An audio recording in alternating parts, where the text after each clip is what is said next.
अल्हम्दुलिल्लाहिल्लज़ी Kaffa व सलामुन अला इबादिहिल्लज़ीना इस्तफ़ा अम्मा बअद फ़अऊज़ु बिल्लाहि मिनश शैतानिर रजीम बिस्मिल्लाहिर रहमानिर रहीम।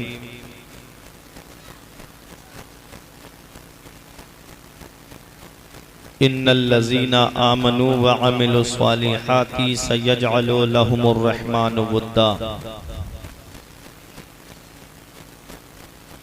आमन्तु बिल्लाहि सदक़ल्लाहुल अज़ीम व सदक़ रसूलुहुन नबियुल अमीनुल करीम व नहनु अला ज़ालिका लमिनश शाहिदीन व शाकिरीन वल्हम्दुलिल्लाहि रब्बिल आलमीन।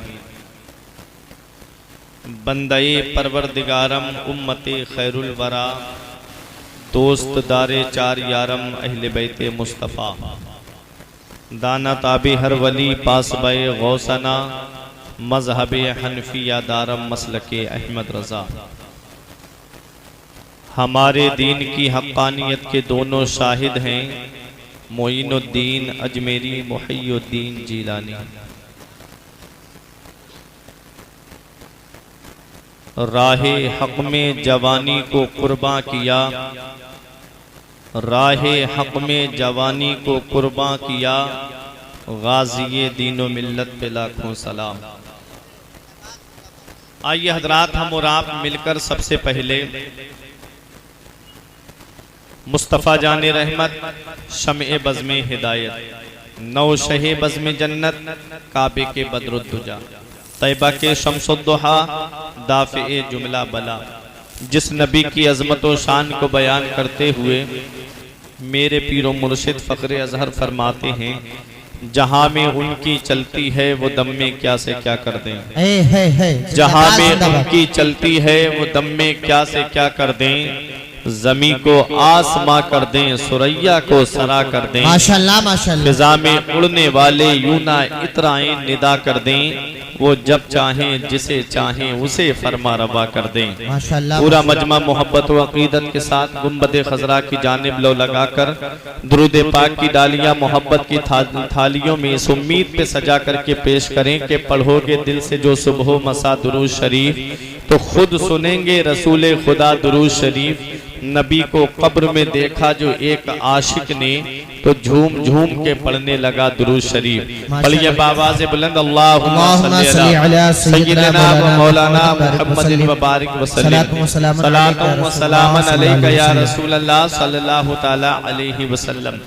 काफ़ी वक्त से प्रोग्राम चल रहा है और आप हजरात बड़े अच्छे कलाम आप तमामी हजरात ने मुझसे कब्ल शायर इस्लाम आमिर ज़फ़र साहिब किबला से समात किए और मेरे बड़े भाई हजरत हाफिज़ कारी शायर इस्लाम शहबाज हैरत साहिब किबला से आपने समात किए। निज़ामत के अशार हसनैन भाई से आप समात कर रहे हैं। मैं ये जो मुबारक महीना है रजबुल मुरज्जब का, इस मुबारक महीने को कई शख्सियतों से निस्बत है। जब इसकी 6 तारीख आती है तो हम ख्वाजा गरीब नवाज रजी अल्लाह ताला अन्हु की छठी मनाते हैं। बेशक जब इस महीने की 14 तारीख आती है तो हम हिंदुस्तान के वो अजीम शहीद जिसे सुल्तानुल शुहदा फिल हिंद हुजूर सैयद सालार मसूद गाजी के नाम से जाना जाता है, उनकी याद मनाते हैं। बेशक और जब इस महीने की 17 तारीख आती है तो हजरत इमाम जाफ़र सादिक, बाद ने 15 भी कहा है, हजरत इमाम जाफ़र सादिक रजी अल्लाह ताला अन्हु की याद मनाई जाती है। और 22 तारीख को हजरत अमीर मुआविया रजी अल्लाह ताला अन्हु का विसाल हुआ है, उस तारीख में हम उनकी याद मनाते हैं।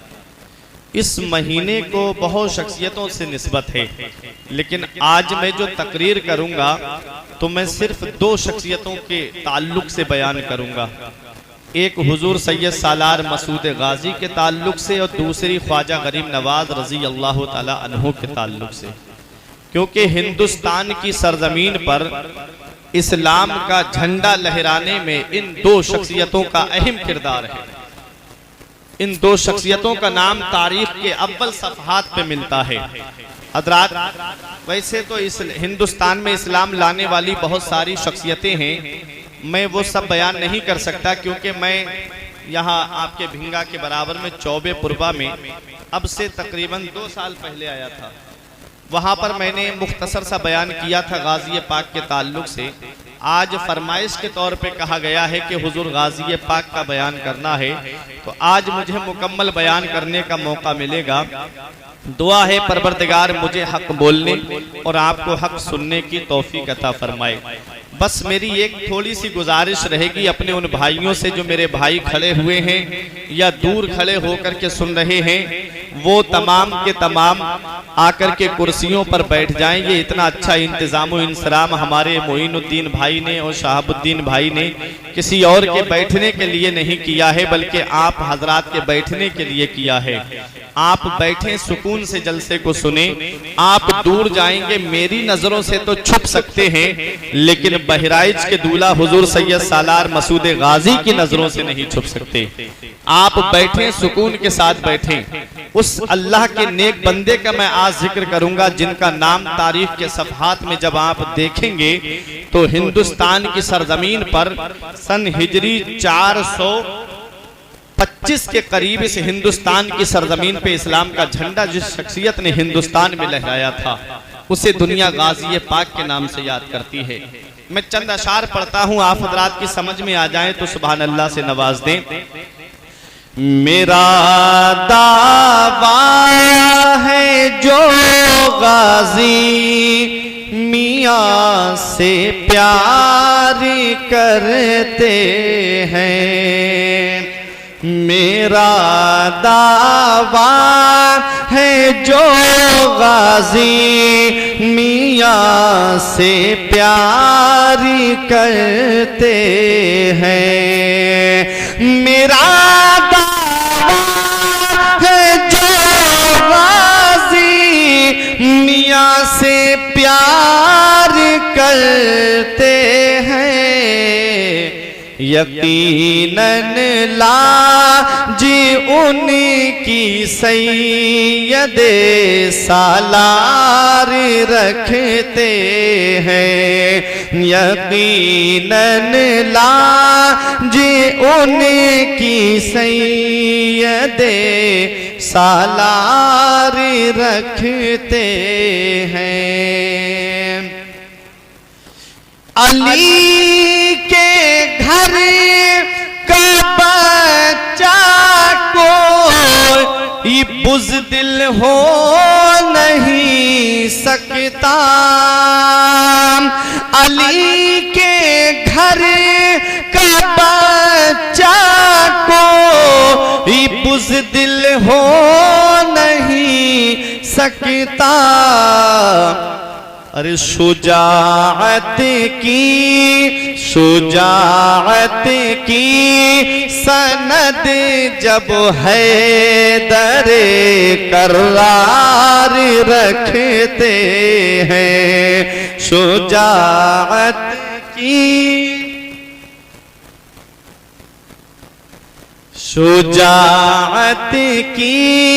सनद जब हैदरे करार रखते हैं। और हजरात मैं बहुत अच्छा शेर पेश कर रहा हूं, समाअत फरमाए। आप हजरात बहुत कुर्ब में रहते हो, बहुत करीब है आपसे बहराइच शरीफ। यहाँ पर आप देखते होंगे हर साल जब मज़ार पाक को गुस्ल दिया जाता है तो जो हौज़ का पानी आता है उससे कितने मरीजों को शिफा मिलती है। अंधों को, कोड़ियों को, बर्स की बीमारी वालों को हर साल कोई ना कोई ठीक होकर के जाता है इस तैयार से। उसी को शायर ने शेर में समेटा है। आप हजरात जरा गौर से समात करें।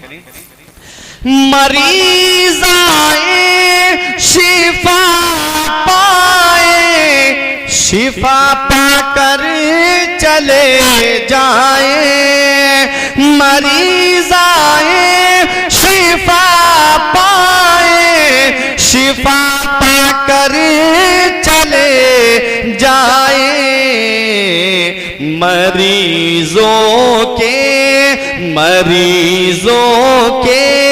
लिए गाज़ी गाजी खुला दरबार रखते हैं, मरीजों के लिए गाजी खुला दरबार रखते हैं। शुजाअत की सनद जब है दरे करार रखते हैं। और हजरात आखिरी शेर समाप्त कर लें, बहुत अच्छा शेर मैं पेश कर रहा हूं। सगे गाजी फकत मैं ही नहीं, लाखों है दुनिया में। सगे गाजी फकत मैं ही नहीं, लाखों है दुनिया में। जरा सोचो, जरा सोचो कि गाजी कितने पहरेदार रखते हैं।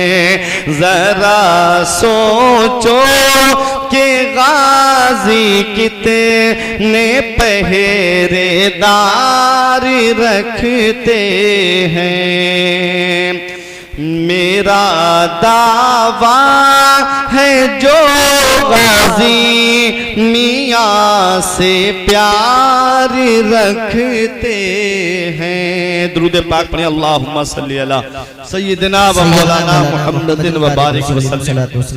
सलातुन व सलामन अलैका या रसूल अल्लाह सल्लल्लाहु तआला अलैहि वसल्लम। इस्लाम था, इस्लाम है, इस्लाम रहेगा। कुरान था, कुरान है, कुरान रहेगा। इस्लाम की गर्दन पे हुसैन इब्ने अली का एहसान था, एहसान है, एहसान रहेगा। हज़रात, खुतबे मसूना के बाद मैंने जिस आयत करीमा की तिलावत करने का शरफ हासिल किया, परवरदिगार आलम कुरान मजीद में इरशाद फरमाता है, इन्नल लजीना आमनू, बेशक वो लोग जो ईमान लाए, व अमिलुस सालिहात, और अच्छे काम किए, सयजअलु लहुमुर रहमानु वुद्दा, अन करीब उनकी मोहब्बत को अल्लाह ताला लोगों के दिलों में डाल देगा। अन करीब लोगों के दिलों में अल्लाह ताला उनकी मोहब्बत को जमा देगा। हजरात, इस आयत करीमा में के तहत मुफस्सिरीन किराम फरमाते हैं, तफसीर करते हुए हदीस पाक को नकल करते हैं कि अल्लाह तबारक व तआला जब किसी बंदे से मोहब्बत करता है, अल्लाह ताला जब किसी बंदे से मोहब्बत करता है, नादा जिब्राइल हजरत जिब्राइल को हुक्म देता है। हजरत जिब्राइल हाजिर होते हैं, परवरदिगार आलम इरशाद फरमाता है, जिब्राइल मैं फला बंदे से मोहब्बत करता हूं, तुम भी उससे मोहब्बत करो। हजरत जिब्राइल अलैहिस्सलाम मलाए आला, बैतुल मामूर, अर्श आजम, जितने फरिश्ते हैं सबको हजरत जिब्राइल अलैहिस्सलाम ये हुक्म देते हैं कि फला बंदे से अल्लाह मोहब्बत करता है, फरिश्तों तुम भी उससे मोहब्बत करो। वो फरिश्ते पूरी रूए जमीन में ऐलान कर देते हैं कि फला बंदे से अल्लाह मोहब्बत करता है। फरिश्तों ऐलान करते हैं, फरिश्ते के बंदो तुम भी उस बंदे से मोहब्बत करो जिससे अल्लाह मोहब्बत करता है। यही वजह है कि बगदाद के गौसे आजम तो बगदाद में तशरीफ फरमा है, मेरे गरीब नवाज तो अजमेर की सरजमीन पे तशरीफ फरमा है, आला हजरत अजीमुल बरकत बरेली की सरजमीन पे तशरीफ फरमा है, शाहजी मोहम्मद शेर मियां पीलीभीत शरीफ की सरजमीन पे तशरीफ फरमा है, और हुजूर सैयद सालार मसूद गाजी रजी अल्लाह ताला अन्हो बहराइच की सरजमीन पे तशरीफ फरमा है। लेकिन जब जब 11वीं शरीफ का महीना आता है, लोग गौसे आजम के नाम की महफिल को सजाते हैं। जब जब रजब शरीफ की 6ठी तारीख आती है, लोग गरीब नवाज के नाम की महफिल को सजाते हैं। जब जब रजब की 14 तारीख आती है, लोग सैयद सालार मसूद गाजी के नाम की महफिल को सजाते हैं। जब जब सफर की 25 तारीख आती है, लोग आला हजरत के नाम की महफिल को सजाते हैं। और जब जिलहिज्जा का महीना आता है, लोग शाहजी मियाँ के नाम की महफिल को सजाते हैं। मैं सोच में पड़ गया, दुनिया में आने वाले तो बहुत हैं, दुनिया में लोग आते हैं और आते रहेंगे, और लोग इस दुनिया से जाते भी रहेंगे। जाने वाले लोगों की तादाद भी आप देखते जाएं, दुनिया से न जाने कितने लोग जाते हैं। बाप मरता है, बेटा भुला देता है, बेटा मरता है, बाप भुला देता है, बीबी मर जाए, शौहर फरामोश कर देता है, शौहर मर जाए, बीबी चंद सालों में भूल जाती है। हजरात, औलाद मर जाए तो बाप भुला देता है। आओ जरा तारीख उठा करके देखो, पड़ोसी मर जाए तो पड़ोसी भुला देता है, दोस्त मर जाए तो दोस्त भुला देता है, अहबाब का इंतकाल हो जाए तो अहबाब भुला देते हैं। लेकिन क्या वजह है? इस दुनिया में आने वाले भी बहुत हैं और दुनिया से जाने वाले भी बहुत हैं। किसी के लिए आदमी 3 दिन तक गम मनाता है, किसी का 10 दिन गम मनाता है, कोई अपने बाप के 40वें में गम मनाता है, कोई बरसी के मौके बाप को याद कर लेता है, कोई दोस्तों अहबाब को बरसी के मौके पे याद कर लेते हैं। इस दुनिया में आने वाले भी बहुत हैं और दुनिया से जाने वाले भी बहुत हैं, लेकिन जाने वालों का अंदाज अलग अलग है। किसी का बेटा मर रहा है, बाप भुला रहा है, बीबी मर रही है, शौहर भुला रहा है। इस दुनिया में कुछ शख्सियतें ऐसी भी हैं जिन्होंने इस दुनिया से पर्दा किया है, बज़ाहिर पर्दा करके इस दुनिया से गए हैं, लेकिन क्या वजह है कि लोग आज तक उनको नहीं भुला पाए हैं? कोई गौसे आजम को आज तक क्यों नहीं भुला पाया? कोई गरीब नवाज को आज तक क्यों नहीं भुला पाया? कोई सैयद सालार मसूद गाजी को आज तक क्यों नहीं भुला पाया? कोई आला हजरत को आज तक क्यों नहीं भुला पाया? कोई शाहजी मियाँ को आज तक क्यों नहीं भुला पाया? तो याद रखो प्यारे मुसलमानों, दुनिया से ये अल्लाह वाले जो गए हैं, ये सिर्फ रूह वाले नहीं थे, बल्कि रूहानियत वाले थे। और जिसे रूहानियत मिलती है उसका नाम अल्लाह मिटने नहीं देता है, जिसे रूहानियत मिलती है उसका नाम दिलों पर नक्श हो जाता है, जिसे रूहानियत मिलती है उसका नाम अल्लाह लोगों के दिलों में डाल देता है। वो दुनिया में रह करके अपने रब की इबादत करके, अपने रसूल को राजी करके, जब इस दुनिया से बरेली के इमाम की जुबान में ये कहते हुए जाते हैं, लहद में इसके रुखे शह का दाग लेके चले, लहद में इसके रुखे शह का दाग लेके चले, अंधेरी रात सुनी थी चांद लेके चले। नारे तकबीर, दोनों हाथों को उठाकर बोले नारे तकबीर, नारे रिसालत, नारे रिसालत, अल्लामा फुरकान मंजरी साहिब किया, नारे तकबीर, नारे रिसालत, जिंदाबाद जिंदाबाद। आज दुनिया का मामूल तो ये कह रहा है, इंतकाल दुनिया वालों के घरों में होते हैं। बाप मर रहा है, बेटा भुला रहा है, बीबी मर रही है, शौहर भुला रहा है। इधर बेटे का इंतकाल हो जाए, बाप फरामोश कर देता है, पड़ोसी मर जाए, पड़ोसी भुला देता है, दोस्त मर जाए, दोस्त भुला देता है। लेकिन आज तक इन अल्लाह वालों को कोई क्यों नहीं भुला पाया? तो याद रखो, हदीस पाक है, मन काना लिल्लाहि काना अल्लाहु लहू। जो अल्लाह का हो जाता है, अल्लाह उसका हो जाता है, और अल्लाह जिसका हो जाता है, फिर अल्लाह उनके नाम को मिटने नहीं देता है। वो रहते तो बगदाद में ही, लेकिन उनका जिक्र आज भिंडा की सरजमीन पे होता है। वो रहते तो अजमेर में है, उनका जिक्र दुनिया के कोने कोने पे हो रहा है। रहते तो बहराइच की सरजमीन पर है, लेकिन पूरी दुनिया में 14 तारीख को गाजी पाक की याद मनाई जाती है। कौन गाजी पाक है?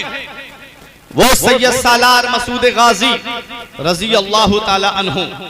तारीख हमें यह बताती है, इस हिंदुस्तान की सरजमीन पर इस्लाम लाने वाली शख्सियतें बहुत हैं। हजरत उमर फारूक आजम के दौर में बहरीन को फतह किया गया, जिसके हाकिम हकम इब्ने अबी आस को बनाया गया।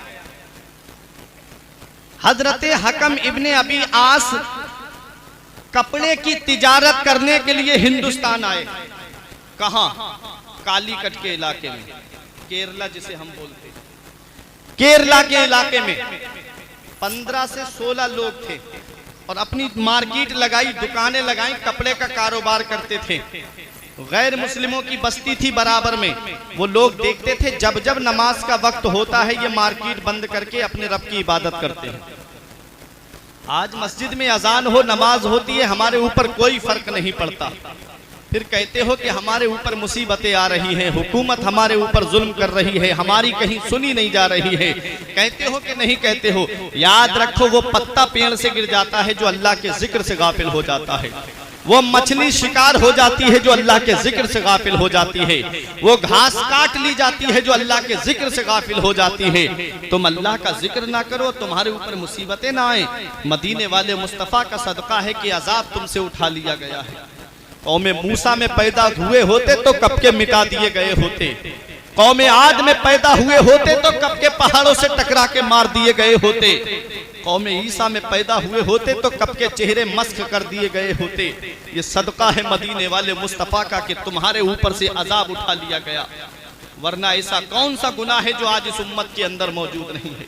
चोरी इस उम्मत के अंदर मौजूद है, जिनाकारी इस उम्मत के अंदर मौजूद है, अय्यारी मक्कारी इस उम्मत के अंदर मौजूद है। लेकिन अल्लाह तबारक व तआला ने अपने महबूब के सदक़े व वसीले से तुम्हारे ऊपर से अजाब को उठा लिया।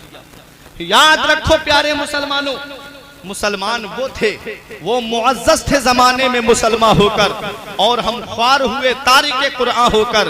दरसे कुरान अगर तुमने भुलाया होता, ये जमाना ना जमाने ने दिखाया होता। हमें करनी है शहंशाह बतहा की रजा जोई, अगर वो हो गए अपने तो रहमते परवरदिगार अपनी।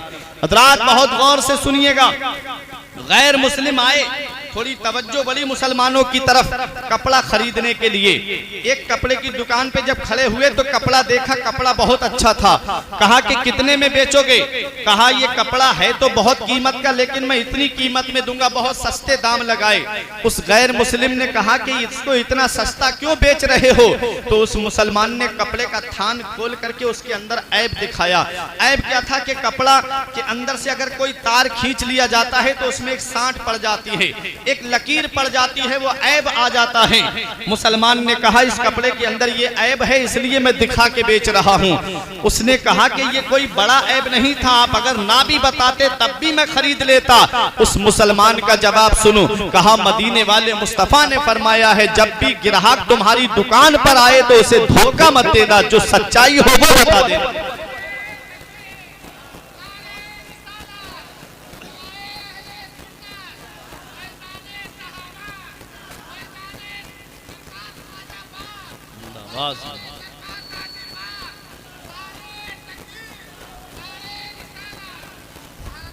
हदीसे पाक सुने, आका इरशाद फरमाते हैं अत्ताजिरुस सदूक़ु मअन नबिय्यीन वस्सिद्दीक़ीन वश्शुहदाई वस्सालिहीन। जो ईमानदारी से सच्चाई के साथ तिजारत करेगा वो कयामत के दिन नबियों के साथ होगा, सिद्दीकीन के साथ होगा, शुहदा के साथ होगा, स्वालिहीन के साथ होगा। कभी भी ग्राहक दुकान पर आ जाए तो ये सोच करके उससे पैसे मत ऐंठना कि मैं इससे ज्यादा पैसे ले लूं, और चीज के अंदर अगर ऐब है तो वो ऐब दिखा करके बेचना। क्योंकि अगर किसी को बगैर ऐब दिखाए चीज को बेच दिया तो पैसे तो ला सकते हो, कमा सकते हो, लेकिन उसके अंदर बरकत नहीं ला सकते हो। क्योंकि पैसा देने वाली जात अल्लाह की है, दौलत देने वाली जात अल्लाह की है, सरमाया देने वाली जात अल्लाह की है। अरे पैसा ज्यादा होना कमाल नहीं है, उसके अंदर बरकत होना कमाल है। कम पैसा होगा, सच्चाई के साथ बेचोगे तो अल्लाह उसमें इतनी बरकत देगा कि तेरी नस्लें खाएंगी तब भी वो बरकत खत्म नहीं होगी। इसलिए ईमानदारी से तिजारत करना, इसलिए सच्चाई के साथ तिजारत करना। उन गैर मुस्लिमों ने देखा कि मुसलमान अपने कपड़े के अंदर ऐब बता करके बेच रहा है। ये बात उनको इतनी पसंद आती है कि तारीख में लिखा है कि जितने गांव के गैर मुस्लिम थे वो सब उन मुसलमानों के हाथ पे कलमा पढ़ करके मुसलमान हो जाते हैं। आज भी केरला की सरजमीन पर उनकी नस्ल पाई जाती है, आज भी उनकी नस्ल केरला में मौजूद है। अब आओ अपने जहन को करीब करो, उमर फारूक आजम के दौर में इस्लाम इस हिंदुस्तान की सरजमीन पर आ गया था। और आगे बढ़ो, मैं आपको बड़े करीब से तारीख इस्लाम आपको दिखाना चाहता हूं और गाजी पाक की हिस्ट्री आपको दिखाना चाहता हूं। आओ जरा तारीख उठा करके देखो। करबला शरीफ का वाकया होता है। करबला शरीफ के वाकये से 22 साल के बाद में एक शख्स हुकूमत की कुर्सी पे बैठता है जिसका नाम तारीख में हज्जाज इब्ने यूसुफ मिलता है। हज्जाज इब्ने यूसुफ बहुत बड़ा जालिम और जाबिर हुक्मरान था। इसने हजरत सईद इब्ने जुबैर जुबैर रजी अल्लाह ताला अन्हु को ताबेई हैं उनको शहीद करवाया था। अच्छे काम भी किए थे, कुरान शरीफ पे ज़ेरो ज़बर भी इसी ने लगवाए हैं, लेकिन जुल्म इसका बहुत मशहूर था, बहुत ज्यादा मशहूर था जुल्म सितम करने में। उसके दौर में एक छोटा सा काफिला समंदर के जरिए सिंध के साहिल की तरफ आ रहा था। वहां पर उस काफिले के अंदर एक लड़की थी जो अरब की रहने वाली थी। उसको राजा दाहिर के सिपाहियों ने लूट लिया। उस जहाज को जब लूट लिया जाता है, राजा दाहिर के कैद खाने में उस लड़की को कैद कर दिया जाता है। ये प्यारे मुसलमानों बहुत गौर से सुनना, जब उस लड़की को कैद खाने में कैद कर दिया गया, उस लड़की ने अपने खून से चमड़े के ऊपर खत लिखा था और किसके नाम, हज्जाज इब्ने यूसुफ के नाम लिखा था और कहा था कि ए बादशाह, तुझे अल्लाह ने हाकिम बनाया है हमारे ऊपर, अगर मेरी इज्जत राजा दाहिर के कैद खाने में लूट ली गई तो कयामत का दिन होगा, तेरा गिरेबान होगा और मेरा हाथ होगा। मैं रब की बारगाह में शिकायत कर दूंगी, मौला जिसे तूने हमारे ऊपर हाकिम बनाया था, जिसे तूने हमारे ऊपर हुक्मरान बनाया था, मौला मेरी इज्जत लुटती रही, ये चैन से बिस्तर पे सोता रहा, मेरी आबरू लुटती रही, ये आराम से नरम नरम बिस्तर पर ख्वाबे खरगोश के मजे लेता रहा, इधर मेरी इज्जत से खिलवाड़ होता रहा, इधर ये अपने आराम से बिस्तर पे सोता रहा। था बहुत बड़ा जालिम हज्जाज इब्ने यूसुफ। उस खत को पढ़ करके आंखों में आंसू निकल पड़े। आंखों से जब आंसू निकले, उसका जवान भतीजा निगाहों के सामने खड़ा है। तारीख में नाम मोहम्मद बिन कासिम मिलता है। बोले चचा रोते हुए आज तक नहीं देखा, बात क्या है? कहा बेटा ये एक लड़की का खत आया है मेरे पास में, मेरे लाल बता मैं क्या करूं? मोहम्मद बिन कासिम ने कहा खत पढ़ने की इजाजत है? कहा हाँ पढ़ लीजिए। उस खत को जब मोहम्मद बिन कासिम ने पढ़ा, आंखों में आंसू आ गए। बोला चचा आप जाते हो इसकी इज्जत बचाने के लिए, अगर तुम नहीं जाते हो तो तुम्हारा ये जवान भतीजा जाएगा इसकी इज्जत बचाने के लिए, तुम्हारा जवान भतीजा जाएगा इसकी आबरू बचाने के लिए। हज्जाज इब्ने यूसुफ ने कहा बेटा मैं फौज को दूसरी तरफ जंग के लिए भेज चुका हूं, अब मेरे पास फौज नहीं है जो इसकी आबरू बचाने के लिए सिंध के साहिल पर भेजूं। मोहम्मद बिन कासिम ने कहा मुझे जुमे के दिन तक का टाइम दे दीजिए। जुमे का दिन आता है, मस्जिद में खड़े होकर मोहम्मद बिन कासिम कहते हैं नमाज जुमा के बाद कोई शख्स बाहर न जाने पाए, इतना कहा और अपनी सफ पे अपनी जगह पे बैठ जाते हैं। हजरात तारीख बताती है जुमे की नमाज के बाद एक शख्स भी नहीं उठता है अपनी जगह से। आज हमारा हाल ये है कि अगर मस्जिद के इमाम कह दें भाई जरा ठहर जाना, जरूरी बात करनी है जुमे की नमाज के बाद में, तो सबसे पहले वो उठ के जाता है जिसके पास में पैसा होता है, जिसके पास में दौलत होती है। कहीं मौलाना मस्जिद के लिए चंदा ना मांग ले, कहीं मौलाना मदरसे के लिए पैसा ना मांग ले। अरे जालिम, मौलाना अपने लिए तो तुझसे कुछ नहीं मांगता, मौलाना अपने लिए तो अपने बच्चों के लिए तो तुझसे किसी चीज का सवाल नहीं करता, मांगता है तो अल्लाह के घर के लिए मांगता है, मांगता है तो रसूलुल्लाह के घर के लिए मांगता है। आओ जरा देखो, मोहम्मद बिन कासिम ने इतना कहा था कि कोई भाई मस्जिद से बाहर ना जाए, मुझे जरूरी बात करनी है। मोहम्मद बिन कासिम ने देखा सब अपनी जगह आराम से बैठे रहे। उन्होंने कहा बताओ मोहम्मद बिन कासिम किस लिए हमको रोका है? मोहम्मद बिन कासिम से बूढ़ों ने कहा किस लिए रोका है? जवानों ने कहा किस लिए रोका है? मोहम्मद बिन कासिम ने कहा भाई ये खत पढ़ने की इजाजत है। कहा हाँ पढ़ करके सुनाओ। मोहम्मद बिन कासिम ने जब वो खत पढ़ के सुनाया, उस खत में लिखा हुआ था कि मैं अरब की रहने वाली हूँ और मैं मुसलमान हूँ और मैं आज राजा दाहिर के कैद खाने में कैद हूँ। अगर मेरी इज्जत लुट गई, अगर मेरी आबरू इस कैद खाने में लूट ली गई तो मैं अपने कौम के बादशाह के गिरेबान को पकड़ के रब की बारगाह में पेश कर दूंगी, कहूंगी मौला मेरी इज्जत लुटती रही और ये सोता रहा। इतना सुनना था कि बूढ़ों की आंखों में आंसू आ गए, जवानों की आंखों में आंसू आ गए। मोहम्मद बिन कासिम से लोगों ने कहा बताओ इरादा क्या है तुम्हारा? तब मोहम्मद बिन कासिम ने कहा मैं जाऊंगा अपनी बहन की इज्जत बचाने के लिए, मैं जाऊंगा अपनी बहन की आबरू बचाने के लिए, मैं जाऊंगा अपनी बहन की इज्जत की हिफाजत करने के लिए। तब मोहम्मद बिन कासिम से तमाम लोगों ने एक जुबान होकर के कहा था, बूढ़ों ने कहा, जवानों ने कहा ए मोहम्मद बिन कासिम अगर तेरे पास इतना वक्त है कि हम अपने घर से तलवारें ले आए तो बता दे, और अगर इतना भी वक्त नहीं है, मदीने वाले मुस्तफा के गुलाम तेरे हाथ साथ खाली हाथ चलने के लिए तैयार हैं। ये पहले के मुसलमान थे। कहा ए मोहम्मद बिन कासिम बता दे।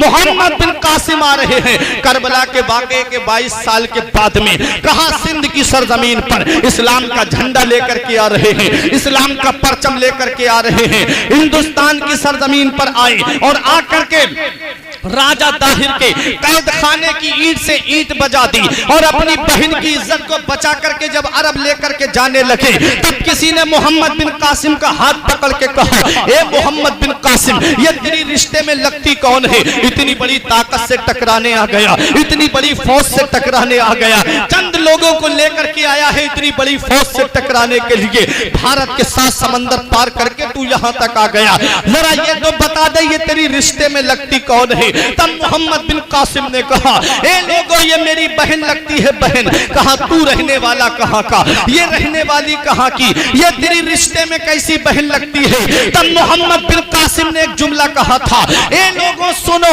नस्ली रिश्ते तुम तलाश करो, मैं तो मदीने वाले मुस्तफा का रिश्ता तलाश करता हूँ, मैं तो मदीने वाले मुस्तफा का रिश्ता तलाश करता हूँ। कहा ए मोहम्मद बिन कासिम, इतनी बड़ी फौज से टकराने आ गया, इतने बड़े लश्कर से टकराने आ गया, तो किस पे भरोसा करके आया है? तो मोहम्मद बिन कासिम ने जवाब दिया था जो जिसको शायर ने शेर में बयान किया है, न ताअत पर, न तकवा पर, न ज़ुहद व इत्तिका पर है, न ताअत पर, न तकवा पर, न ज़ुहद व इत्तिका पर है, हमारा नाज जो कुछ है मोहम्मद मुस्तफा पर है। नारे तकबीर, नारे रिसालत, नारे रिसालत, मसलके आला हजरत अल्लामा फुरकान मंजरी साहिब क़िबला, नारे तकबीर, नारे रिसालत। हज़रात, तो करबला के वाक़े के 22 साल के बाद इस हिंदुस्तान की सरजमीन पर इस्लाम का झंडा मोहम्मद बिन कासिम ने लहरा दिया। और आगे बढ़ो, हुजूर सैयद सालार मसूद गाजी के मामू सुल्तान सुबुक्तगीन के बेटे महमूद गजनबी ने सोमनाथ के किले पर 16 हमले किए थे, और 16 हमले करने के बावजूद फतह हासिल नहीं हुई। तो महमूद गजनबी के पीरो मुर्शिद का नाम है ख्वाजा अबुल हसन खिरकानी। ये उलमाए किराम बैठे हैं, सब मेरे सर का ताज हैं, मैं इनकी बिलखुसूस तवज्जो का तालिब हूँ। बहुत गौर से सुनना, तारीख़ इस्लाम और गाजी पाक की अजमत व शान आज आपके सामने बयान करूंगा। 16 मरतबा हमला किया, फतह हासिल नहीं। पीरो मुर्शिद ने जब मुरीद किया था तो उस वक्त अपना पैरहन यानी जुब्बा शरीफ दिया था और कहा था महमूद जब तेरे ऊपर बहुत ज्यादा परेशानी का वक्त आ जाए तो मेरे जुब्बे के वसीले से दुआ करना, अल्लाह तेरी दुआ को कबूल कर। अब महमूद गजनबी सोचने लगे इससे बड़ा परेशानी का वक्त मेरे ऊपर कौन सा आएगा। फजर की नमाज के बाद दुआ की, मौला मेरे पीरो मुर्शिद के जुब्बे के वसीले से मुझे फतह अता फरमा दे। 17वीं मर्तबा हमला किया, और हमला करने के बाद जब फौज ने हमला किया वो जिंदा दिली के साथ में सोमनाथ के किले का दरवाजा तोड़ करके फौज अंदर घुस गई, और घुसने के बाद सोमनाथ के किले को फतह कर लिया जाता है। जब सोमनाथ का किला फतह हो गया और जब उस किले के ऊपर फतह का झंडा लहराने का नंबर आ रहा था तो दाहिनी जानिब से जिस शख्सियत ने 10 साल की उम्र में इस्लाम का झंडा सोमनाथ के किले पे गाड़ा था उसी को पूरी दुनिया सैयद सालार मसूद गाजी कहती है। वो सैयद सालार मसूद गाजी है। आओ जरा तारीख उठा के देखो, 405 हिजरी में पैदा होते हैं। ख्वाजा गरीब नवाज रजी अल्लाह ताला अन्हो से तकरीबन 132 साल पहले पैदा हुए हैं, और गौसे पाक रजी अल्लाह ताला अन्हो से तकरीबन 65 साल पहले पैदा हुए हैं। मर्तबा गौसे आजम का बड़ा है, शान गौसे आजम की बड़ी है। मुझे उस मर्तबे से मैं कोई बात नहीं कर रहा हूँ, मैं बात सिर्फ तारीख पैदाइश की बता रहा हूँ। देखो सैयद सालार मसूद गाजी की शख्सियत जरा तारीख उठा करके देखो। ख्वाजा गरीब नवाज से 132 साल पहले पैदा हुए हैं और सैयद सालार मसूद गाजी ने ख्वाजा गरीब नवाज से तकरीबन 100 साल पहले इस हिंदुस्तान की सरजमीन पर इस्लाम का झंडा लहराया। उठाओ तारीख और देखो तारीख का मुताला करके कौन सैयद सालार मसूद गाजी हैं। आज बहराइच की सरजमीन पे जाकर के देखो, आज बहराइच की सरजमीन जिसे गंजे शहीदा कहा जाता है, वह बहराइच की सरजमीन जहां मेरे गाजी दूल्हा आराम फरमा है, वह बहराइच की सरजमीन जहां पर सुल्तानुल शुहदा फिल हिंद आराम फरमा है। कौन सी बहराइच की सरजमीन? वो बहराइच की सरजमीन जहां पर हर तरफ आपको शुहदा के मज़ारात आपको नजर आएंगे। आज वहां पर ट्रेन भी चल रही है, आज वहां पर बसें भी चल रही है, आज वहां पर मोटरसाइकिल भी चल रही है, आज वहां पर ऑटो रिक्शा भी चल रहा है, लेकिन वहां पर आज बैलगाड़ी भी चल रही है। आज हमको कुछ नजर नहीं आता, लेकिन बहराइच की सरजमीन वो सरजमीन है। आज हमको कुछ नजर नहीं आता, जिन्हें नजर आया है वो घुटनों के बल चलते हुए नजर आते हैं, जिन्हें नजर आया है वो पंजों और एड़ियों के बल न चलते हुए नजर आते हैं और पूरी दुनिया को ये पैगाम देते हैं, जमीने हिंद पर तेरा बड़ा एहसान है गाजी, जमीने हिंद पर तेरा बड़ा एहसान है गाजी, यहाँ के जर्रे जर्रे में तेरा फैजान है गाजी। जनाबे खिज़्र को देखा है अक्सर तेरी गलियों में, जनाबे खिज़्र को देखा है अक्सर तेरी गलियों में, न जाने किस बुलंदी पर तेरा ऐवान है गाजी। हज़रात कौन सैयद सालार मसूद गाजी हैं? आप किताबें उठा करके देखें, वो मेरे मसूद गाजी हैं जिनकी अजमत व शान के कसीदे आज किताबों में आपको मिलेंगे। हुजूर मखदूम बिहार हुजूर सैयद शरफुद्दीन याहिया मुनीरी ने हुजूर सैयद सालार मसूद गाजी के बारे में अपनी किताब मकतूबात सदी के अंदर लिखा है। कौन मसूद गाजी? वो मसूद गाजी हैं जिनके बारे में गौसे बंगाला शेख अलाउल हक पंडवी ने अपनी किताब के अंदर लिखा है। वो सैयद सालार मसूद गाजी जिनके बारे में मुहद्दिस अलल इतलाक हुजूर अब्दुल हक मुहद्दिस देहलवी ने अपनी किताब अखबारुल अखियार के अंदर लिखा है। वो मसूद गाजी जिनकी अजमत व शान के बारे में ख्वाजा कुतुबुद्दीन बख्तियार काकी ने तहाइफ चिश्तिया के अंदर लिखा है। वो मेरे मसूद गाजी जिनकी अजमत व शान के बारे में हुजूर बाबा जमाना बाबा फरीदुद्दीन गंजे शकर ने अपनी किताब सीरत बाबा फरीदुद्दीन के अंदर लिखा है। कौन मसूद गाजी हैं? वो मसूद गाजी हैं जिनके बारे में शेख अब्दुल रहमान चिश्ती अलवी ने अपनी किताब मिरातुल असरार के अंदर लिखा है। तारीख सैयद सालार मसूद गाजी के अंदर लिखा है। कौन मसूद गाजी हैं? वो मसूद गाजी जिनकी अजमत व शान के बारे में आला हजरत मुजद्दिद अहले सुन्नत इमाम इश्को मोहब्बत हुजूर सैयदी सरकार आला हजरत ने अल मलफूज शरीफ के अंदर लिखा है। वो मेरे मसूद गाजी हैं जिनकी अजमत व शान के बारे में आप देखें, कहीं कहीं आपको सफरनामा इब्ने बतूता मिलेगा, कहीं आपको अनवारे मसूदी में मिलेगा, कहीं आपको मिरातुल असरार के अंदर मिलेगा। ये सारी सीरत की किताबें, ये सारे रिसाले मेरे गाजी पाक की अजमत व शान पर लिख करके लोग ये पैगाम दे रहे हैं, अरे अक्सर की शान में किताबें उलमाए किराम ने लिखी हैं और मेरे गाजी का वो मर्तबा है कि उनकी शान में किताबें औलिया किराम ने लिखी हैं। जिनकी अजमत को जमाना समझ ना पाया, जिनके मर्तबे को जमाना समझ ना पाया, जिनके रुतबे को जमाना समझ ना पाया, वो मेरे गाजी की अजमत और शान को बयान कर रहे हैं। क्या कोई बाबा फरीद के मर्तबे को समझ पाया? क्या कोई मुहद्दिस अब्दुल हक देहलवी के अजमत और शान को समझ पाया? क्या कोई हुजूर बाबा फरीदुद्दीन गंजे शकर की अजमत को समझ पाया? क्या कोई ख्वाजा कुतुबुद्दीन बख्तियार काकी की अजमत को समझ पाया? क्या कोई हुजूर आला हजरत की अजमत को समझ पाया? ये बड़े औलियाए किराम मेरे गाजी की अजमत व शान को बयान करके दुनिया को यही पैगाम दे रहे हैं, ज़मीने हिंद पर तेरा बड़ा एहसान है गाजी, यहाँ के जर्रे जर्रे में तेरा फैजान है गाजी। मसाजिद हो, मदारिस हो, नमाजें हो, अजाने हो, यहाँ जो कुछ भी है तेरा ही तो फैजान है गाजी। कौन सैयद सालार मसूद गाजी? जब आपकी उम्र शरीफ 4 साल 4 माह 4 दिन की होती है, तब आपकी रस्म बिस्मिल्लाह होती है और आपके लिए आपकी तालीम और तरबियत के लिए जिन उस्ताद को मुकर्रर किया जाता है, हुजूर सैयद इब्राहिम बारा हजारी उन्होंने 9 साल की उम्र तक आपको तमाम उलूम ज़ाहिरी और उलूम बातनी का एक बहुत बड़ा कोहे हिमालय बना दिया। और हुजूर सैयद सालार मसूद गाजी शहसवार थे।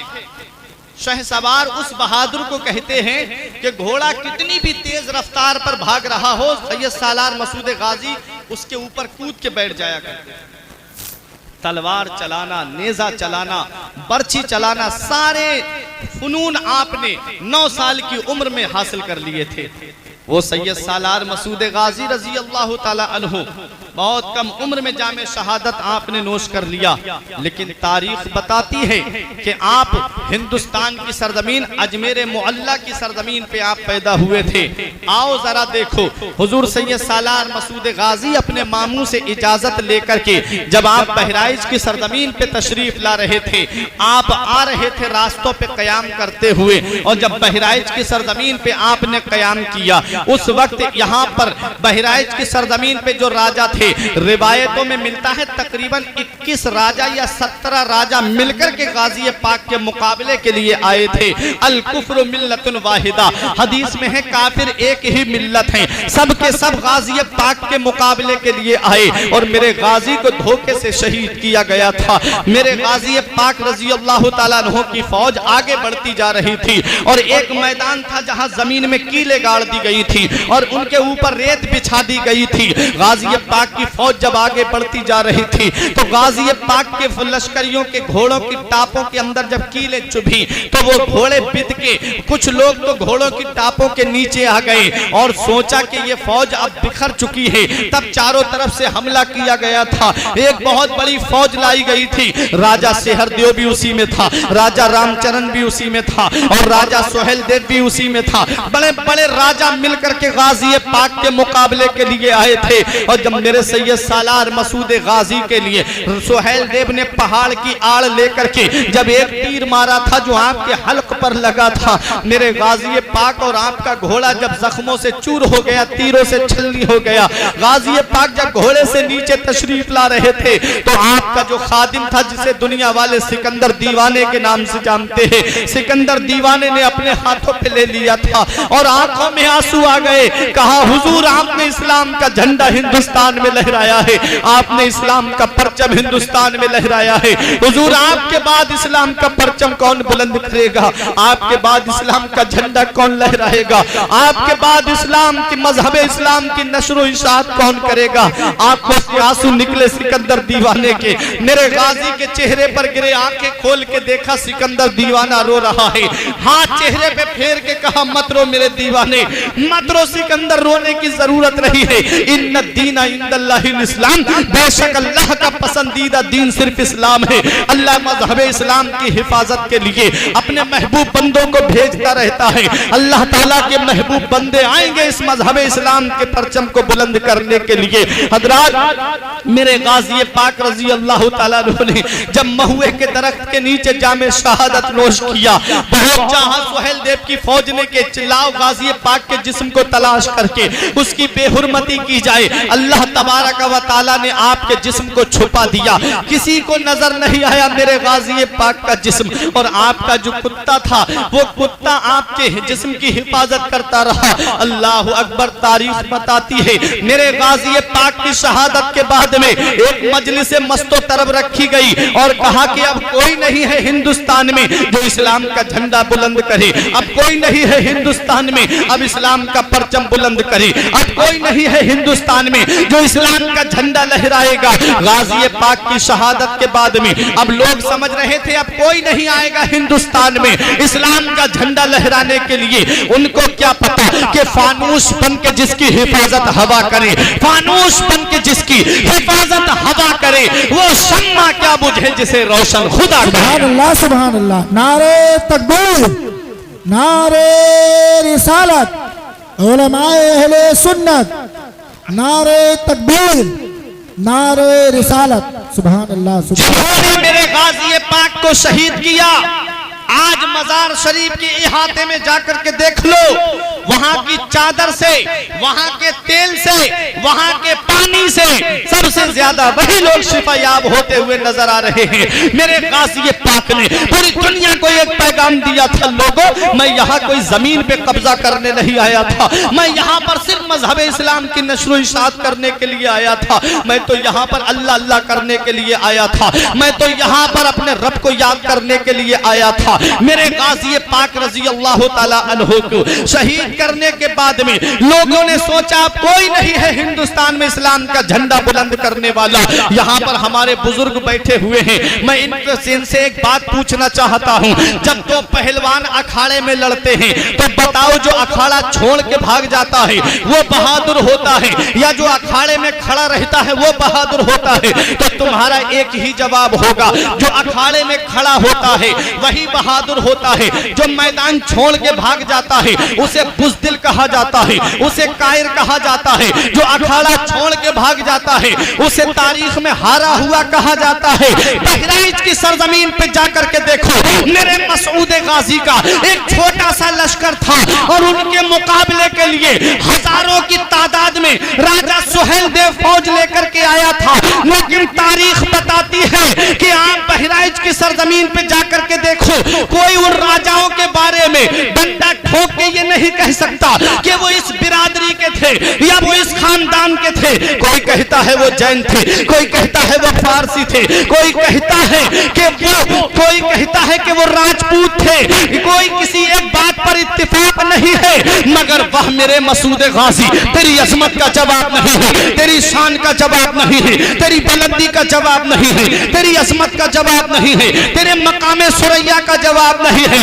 उन राजाओं के बारे में कोई ये नहीं कह सकता कि वो इस बिरादरी के थे।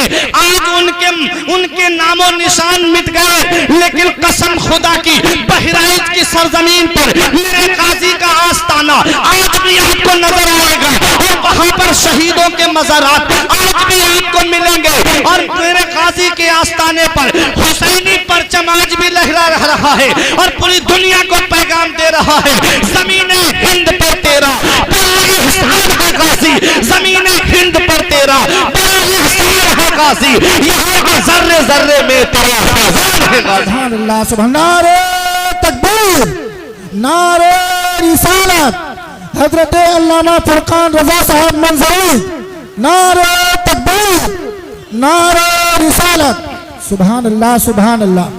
आज भी मेरे गाज़ी पाक के आस्ताने के बारे में अगर आप भिनगा के शराबस्ती के किसी बच्चे से पूछोगे कि बताओ गाज़ी पाक का आस्ताना कहाँ है, तो बता देगा बहराइच की सरजमीन पर है। हमारे इलाके में बरेली शरीफ में चले जाएं, बच्चा बच्चा बता देगा बहराइच की सरजमीन पर मेरे गाज़ी का आस्ताना है।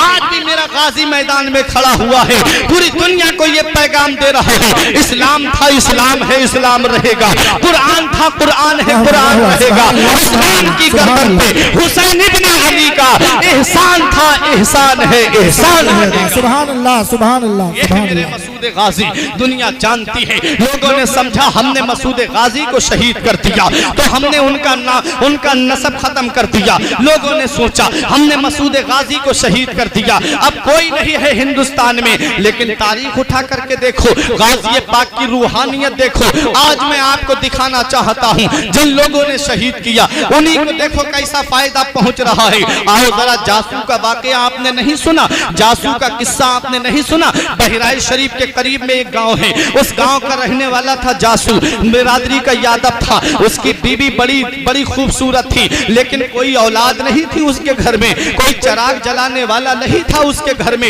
याद रखो मुसलमानों, कई जब औरत के शादी के बाद में अगर 1-2 साल तक बच्चे नहीं होते हैं, कैसे तानों की जिंदगी वो औरत गुजारती है। कोई कैसे ताने देता है, तो औरत पूरे घर के अंदर ताने मिलना शुरू हो जाते हैं। लेकिन सबसे ज्यादा जो ताना मिलता है वो ताना सास का होता है। सास ने ताना दिया, ये कैसी बांझ मेरे घर में आई है, अगर कोई बच्चा ना हुआ तो मेरे घर में तो कोई चिराग जलाने वाला भी नहीं है। इतना कहा था और कहा कि अगर बच्चा नहीं हुआ तो मैं अपने बेटे की दूसरी शादी कराऊंगी, मैं अपने बेटे का दूसरा ब्याह रचाऊंगी। हजरात इतना सुनना था, औरत की आंखों में आंसू आ गए, अपने घर से बाहर निकली। उस वक्त मजार शरीफ पक्का बना हुआ नहीं था, बस गाजी पाक की कब्र मुबारक का निशान था। आकर के वहां पर टेक लगा करके रोने लगी। उस वक्त के जो खादिम थे उन्होंने कहा, औरत तुझे रोते क्यों रो रही है, तेरे रोने का मतलब क्या है? उसने कहा कि मुझे घर में ताने मिलते हैं, मैं अपने घर में बड़ी परेशानी की जिंदगी गुजार रही हूँ, मेरी कोई औलाद नहीं है। इतना कहा था, उस औरत ने तो खादिमों ने कहा परेशान क्यों होती है, अरे जिस आस्ताने के बराबर में तू बैठी है ये अल्लाह के महबूब बंदे का आस्ताना है, ये सैयद सालार मसूद गाजी का आस्ताना है, इनके वसीले से दुआ मांग ले, अल्लाह तेरी दुआ को कबूल कर लेगा। हजरात उस औरत ने कहा, ये पाक क्या तुम्हारे दयार में भी चेहरा देख करके दिया जाता है? मैं आपके मजहब की नहीं हूँ, मैं आपके दीन की नहीं हूँ, मैं आपके धर्म की नहीं हूँ, मेरे गाजी क्या मेरी झोली नहीं भर सकती? ये कहा था। जब अपने उसका शौहर भी आ जाता है, अपने घर लेकर के शौहर चला जाता है, उसी रात में वो हामला हो जाती है और 9 महीने के बाद में बच्चा पैदा होता है। उस बच्चे को लेकर के गाजी पाक के आस्थाने पे आती है और हर पीर के दिन चराग जलाया जाता है गाजी पाक के आस्थाने पर। हजरात मैं आपसे ये पूछना चाहता हूँ, गाजी पाक की शहादत के बाद में इन लोगों ने समझा था कि अब गाजी पाक का किस्सा खत्म हो गया, लेकिन कसम खुदा की जो अल्लाह को राजी कर लेता है, जो रसूल को राजी कर लेता है, अल्लाह उसका नाम मिटने नहीं देता है, सारे लोगों के दिलों में उसका नाम अल्लाह डाल देता है। मेरे गाजी पाक की रूहानियत कल भी थी, आज भी है और कयामत तक रहेगी। सुभान अल्लाह, सुभान अल्लाह। पाक कल भी झोलियां भर रहे थे, आज भी झोलियां भर रहे हैं और कयामत तक झोलियां भरते रहेंगे।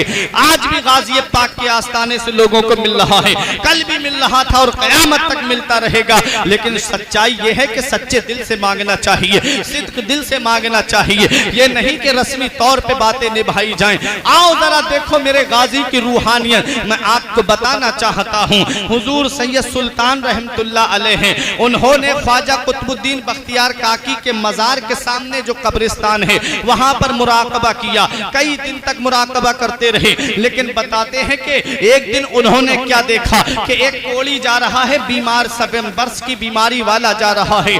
आपने उन्होंने देखा कि कोड़ी के जिस्म पे खाल छुट चुकी है और उसका जिस्म बोसीदा हो चुका है। एक घुड़सवार आता है, बड़े हसीन और जमील चेहरे वाला, उन्होंने आते ही हाथ में कोड़ा था, चाबुक थी, उसके मारना शुरू कर दिया, वो जमीन पर गिरा। ये देख रहे थे कि ये इसको जमीन पे ये गिर गया है लेकिन रो नहीं रहा है क्योंकि उसके चोट नहीं लग रही थी। वो जब खड़ा हुआ तो उसका जो कोड़ की बीमारी थी वो बीमारी दूर हो जाती है, हाथों में नाखून निकल आते हैं, जिस्म पर एक नई खाल आ जाती है और वो बड़ा हसीन और जमील लगने लगता है। जब घुड़सवार जाने लगा तब इन्होंने दामन पकड़ के कहा, अरे आप जाने वाले कौन हैं, जरा अपना नाम तो बता दीजिए। तब घुड़सवार ने कहा था, अरे मुझे नहीं जानता है, मुझे दुनिया वाले सैयद सालार मसूद गाजी के नाम से जानते हैं, मुझे दुनिया वाले सैयद सालार मसूद गाजी के नाम से जानते हैं। हिंदुस्तान के बलियों की देग में जो रूहानियत का नमक पड़ता है वो मसूद गाजी के हाथों से। सुभान अल्लाह। नारे तकबीर,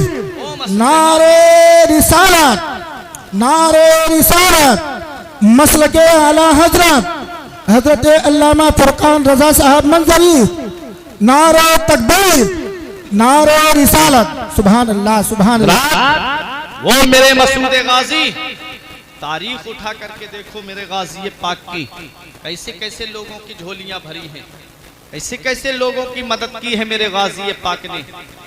आप जानते नहीं, अपने वक्त के मखदूम जिन्हें दुनिया हुजूर मखदूम अशरफ जहांगीर सिमनानी के नाम से जानते हैं। सुभान अल्लाह, सुभान अल्लाह। सहाइफ अशरफिया के अंदर लिखा है कि हुजूर मखदूम अशरफ जहांगीर सिमनानी जब हाजिरी देने के लिए बहराइच की सरजमीन पे तशरीफ लाए, अपने वक्त का मखदूम, अपने वक्त का गौस, जिन्हें गौसुल आलम कहा जाए, वो मखदूम अशरफ जहांगीर सिमनानी, जिन्होंने अपने एक मुरीद को भेजा हुजूर नजमुद्दीन कुबरा रहमतुल्लाह अलैह के पास और कहा कि पूछ के आइए कि हर वली किसी न किसी पैगंबर के नक्शे कदम पे होता है, पूछ के आओ कि मैं किस पैगंबर के नक्शे कदम पे हूँ। तो मखदूम अशरफ जहांगीर सिमनानी को जवाब मिलता है आप हजरत ईसा अलैहिस्सलाम के नक्श कदम पे। वो मखदूम अशरफ जहांगीर सिमनानी जिनका मजार किछौछा की सरजमीन पर है, 15 साल की उम्र में बादशाह बने, उसके बाद हुकूमत में दिल नहीं लगा, बादशाहत में दिल नहीं लगा। खिज़्र अलैहिस्सलाम ने आके कहा, अशरफ तुझे अल्लाह ने इसलिए पैदा नहीं किया है कि तू यहाँ रियाया की खिदमत करे, तुझे अल्लाह ने अपना महबूब बनाया है, तू मजहब इस्लाम की खिदमत।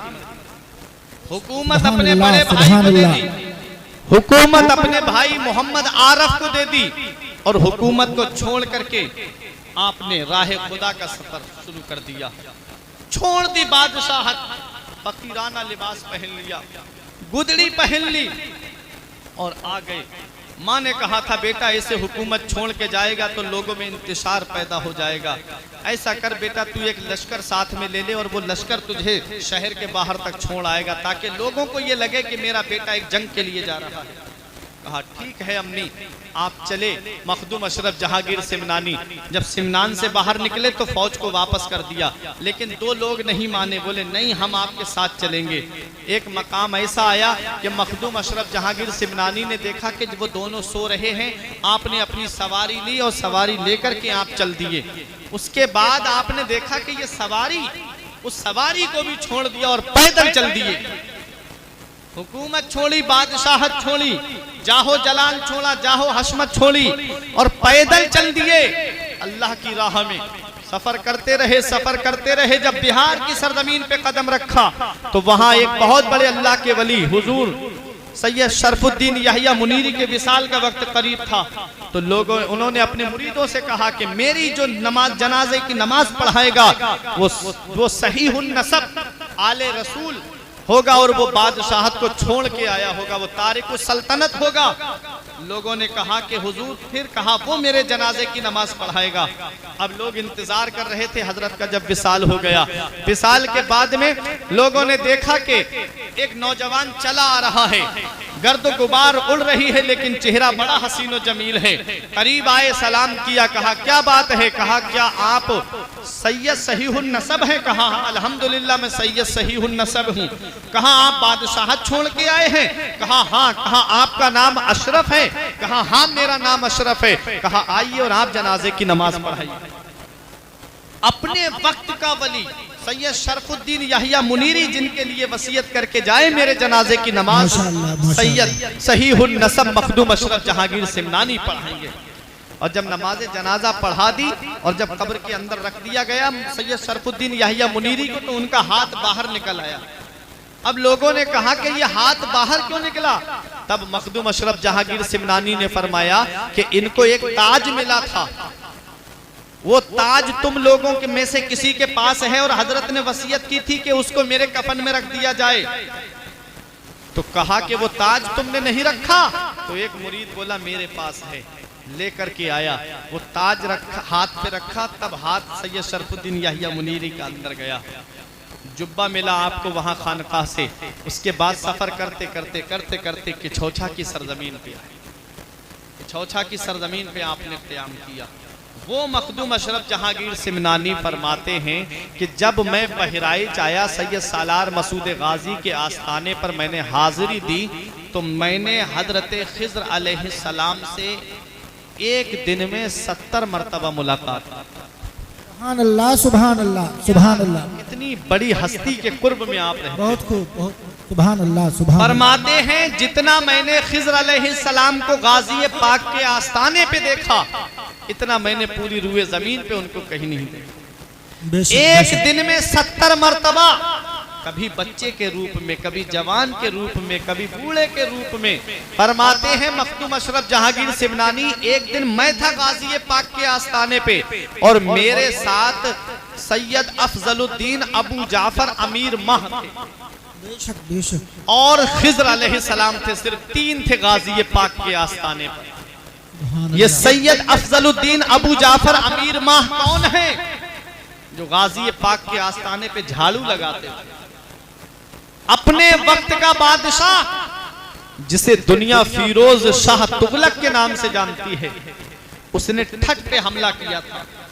ठट के ऊपर फौज लेकर के गया तो क्या देखा कि फौज हारने वाली थी, शिकस्त खाने वाली थी। उसकी मां ने देखा कुछ लोग हैं, चंद लोगों पर मुश्तमिल जुलूस है और हाथों में उनके नेज़े की शक्ल के डंडे हैं और उनके ऊपर हार फूल लटके हुए हैं और वो लोग झूमते हुए बहराइच की तरफ जा रहे हैं। उसकी मां ने कहा, बादशाह फिरोज शाह तुगलक की मां ने कहा, ये लोग कहां जा रहे हैं? कहा ये गाजी पाक के आस्थाने पे जा रहे हैं। कहा कौन गाजी पाक है? कहा वो गाजी पाक हैं जिन्होंने अपनी जान को राहे खुदा में कुर्बान किया है।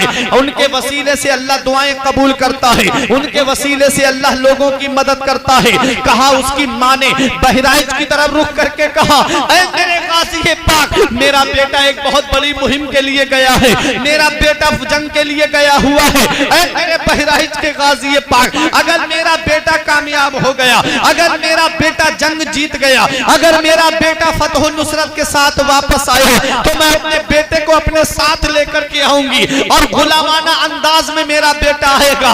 बादशाहाना लिबास पहन के नहीं बल्कि फकीराना लिबास पहन के तुम्हारे आस्थाने पे लेकर के आऊंगी। हज़रात तारीख बताती है, चंद दिनों के बाद में फिरोज शाह तुगलक मुस्कुराता हुआ आया। कहा मां मैं देखो जंग जीत करके आ रहा हूँ। मां वहां पर भी इस्लाम का झंडा लहरा रहा है छत के ऊपर। तब मां ने कहा बेटा अब चल तू देर मत कर, बहराइच की सरजमीन पे चल मेरे लाल। तब कहा बेटा मैंने बहराइच के दूल्हा से कहा था कि मेरा बेटा अगर जीत के आएगा तब मैं अपने बेटे को फकीराना लिबास में आपके दरबार में लेकर के आऊंगी। फिरोज शाह तुगलक बहराइच की सरजमीन पे कदम रखता है और जब बहराइच में फिरोज शाह तुगलक पहुंचा, इसने कहा कि मुझे गाजी पाक के आस्थाने पे हाजिरी देनी है। जलने वाले तो उस वक्त में भी थे, अल्लाह वालों से जलने वाले। जरा देखो, कहा गाजी पाक का मजार यहाँ पर नहीं है, उनका तो उनकी कब्र का कोई नामो निशान नहीं है। बादशाह शशोपंज में पड़ गया। अब कौन है जो बताए कि गाजी पाक कहाँ का जिस्म मुबारक कहाँ पर मदफून है, कहाँ गाजी पाक रजी अल्लाह तआला अन्हु तशरीफ फरमाए, कौन बताए? तब सैयद अफजलुद्दीन अबू जाफर अमीर माह से मुलाकात होती है। सैयद अफजलुद्दीन अबू जाफर अमीर माह का मजार बहराइच की सरजमीन पर है।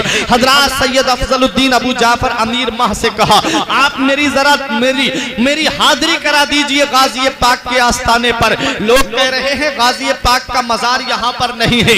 तब सैयद अफजलुद्दीन अबू जाफर अमीर माह ने कहा, ए बादशाह सुन ले, ये महुए का जो दरख्त देख रहा है, मैंने फला तारीख में, फला वक्त में, फला दिन मैंने गाजी पाक को इस दरख्त के नीचे से घोड़े पे सवार होकर के तलवार लेकर के ठट की तरफ जाते हुए देखा था।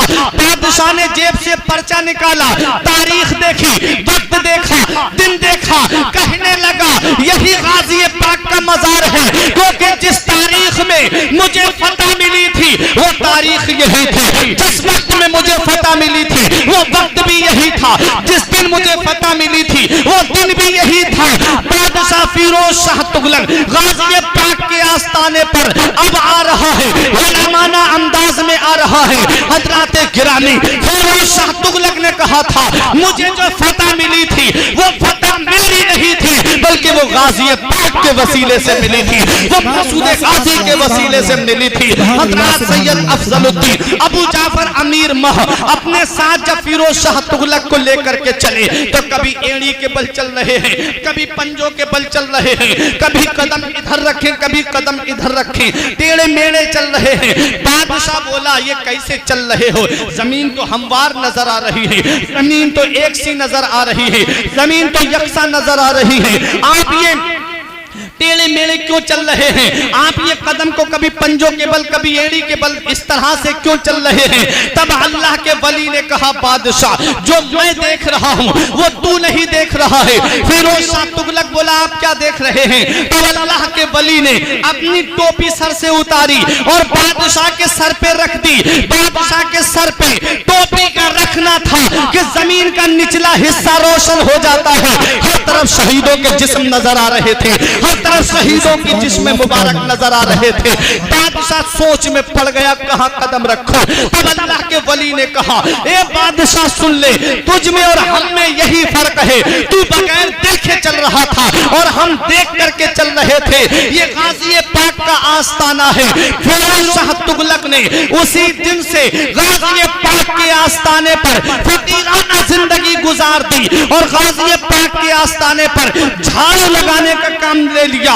बादशाह अपने वक्त का बादशाह गाजी पाक के आस्ताने पे आ रहा है, अपने वक्त का सुल्तान गाजी पाक के आस्ताने पे आ रहा है। तीन तरह के लोग दुनिया में पाए जाते हैं, एक उलमा पाए जाते हैं, वो भी गाजी पाक के आस्ताने पे आ रहे हैं। दूसरे हुक्मा पाए जाते हैं, वो भी गाजी पाक के आस्ताने पे आ रहे हैं। तीसरे आम लोग आते हैं, वो भी गाजी पाक के आस्ताने पे आ रहे हैं। गोया पूरी दुनिया गाजी पाक के आस्ताने पे आकर के यही पैगाम देती हुई नजर आती है, ज़मीने हिंद पर तेरा बड़ा एहसान है गाजी, ज़मीने हिंद पर तेरा बड़ा एहसान है गाजी, यहाँ के जर्रे जर्रे में तेरा फैजान है गाजी। नारे तकबीर, नारे रिसालत, मसलके आला हजरत, उलमाए अहले सुन्नत, अल्लामा फुरकान रजा साहब मंजरी, नारे तकबीर, नारे रिसालत, सुभान अल्लाह, सुभान अल्लाह, सुभान अल्लाह।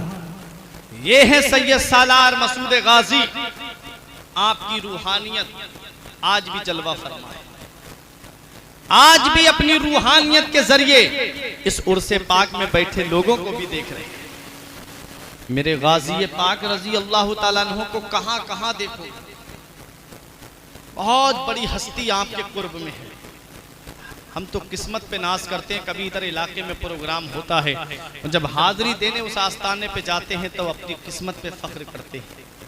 जैसे आज आदमी बरेली जाने के लिए तरसता है, अजमेर शरीफ जाने के लिए तरसता है, बगदाद शरीफ जाने के लिए तरसता है, ऐसे ही हम जैसे गुनाहगार बहराइच आने के लिए तरसते हैं। इस आस्थाने के कुर्ब में अगर नबी की हदीस बयान करने का मौका मिल जाए तो हमसे बड़ा खुशकिस्मत कौन है।